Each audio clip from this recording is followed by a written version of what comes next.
Assalamualaikum warahmatullahi wabarakatuh. Alhamdulillahirrabbilalamin. Wassalatu wassalamu ala asrofil anbiya wal mursalin wa ala alihi washabihi ajma'in, amma ba'du. Untuk kali ini saya akan menjelaskan tentang materi hadis sebagai sumber Islam.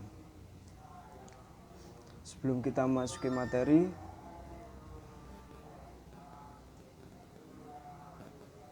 saya sedikit ingin bercerita tentang Rasulullah. Rasulullah melewati perjalanan hidupnya dengan banyak cerita suka duka.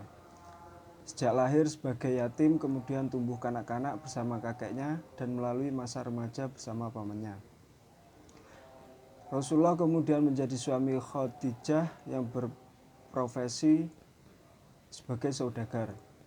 Hingga ketika Nabi sering berkholwat dan menerima wahyu pertamanya di Gua Hira. Nabi belumlah menjadi pemimpin kaumnya. Saat masa-masa awal wahyu diturunkan, Rasulullah belum memiliki banyak pengikut. Artinya tidak semua perkataan Rasulullah terdokumentasikan secara rapi pada masa-masa tersebut.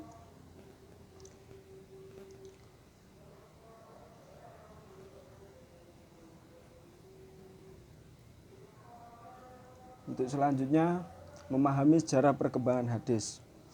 Sejarah penulisan hadis merupakan masa atau periode yang telah dilalui oleh hadis dari masa lahirnya dan tumbuh dalam pengenalan, penghayatan, dan pengalaman umat dari generasi ke generasi. Dengan memerhatikan masa yang telah dilalui, hadis sejak masih masa timbulnya atau lahirnya di zaman Nabi, meneliti dan membina hadis serta segala hal yang mempengaruhi hadis tersebut. Para ulama ahli hadis atau yang disebut muhaddisin membagi sejarah hadis dalam beberapa periode.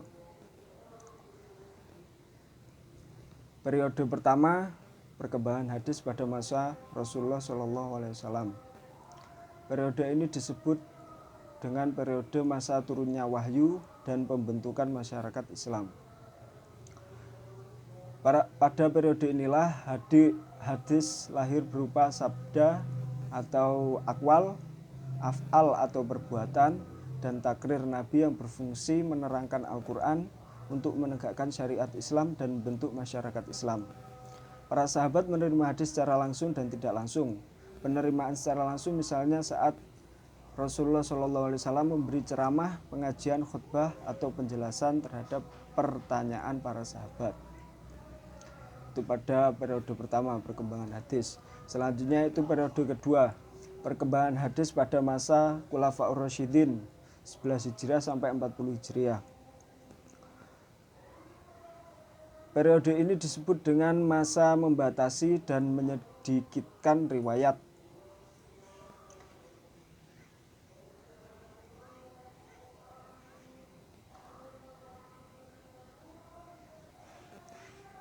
Rasulullah SAW wafat pada tahun 11 Hijriah. Kepada umatnya beliau meninggalkan dua pegangan sebagai dasar bagi pedoman hidup, yakni Al-Quran dan As-Sunnah atau hadis. Pada masa Khulafaur Rasyidin, yaitu yang pertama pada masa Khalifah Abu Bakar dan Umar, periwayatan hadis tersebar secara terbatas.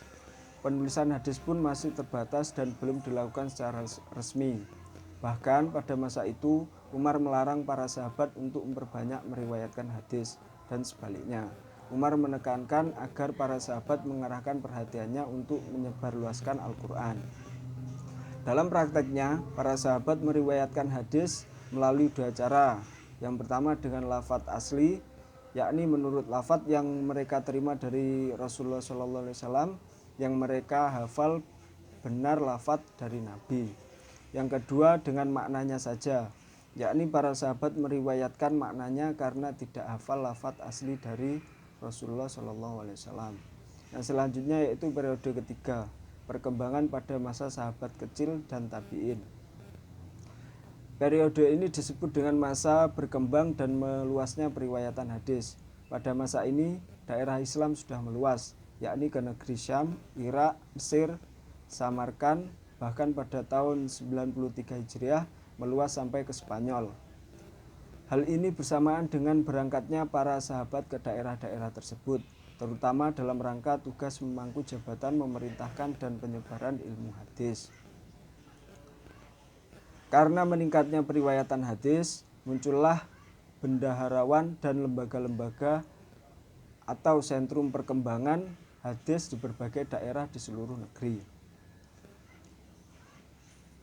Nah, untuk periode berikutnya yaitu periode keempat, perkembangan hadis pada abad 2 dan 3 Hijriah. Periode ini disebut dengan masa penulisan dan pembukuan. Maksudnya, penulisan dan pembukuan secara resmi, yakni yang diselenggarakan oleh atau inisiatif pemerintah.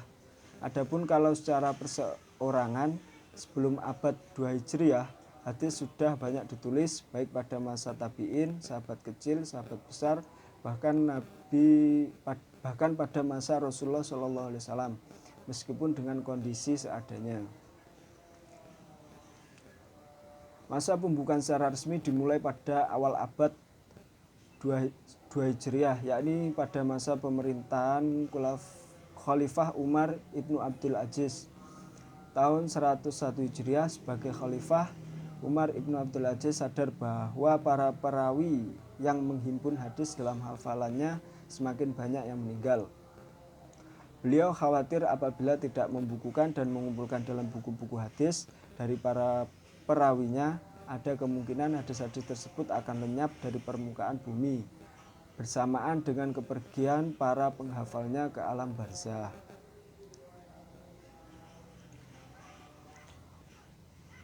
Selanjutnya periode kelima,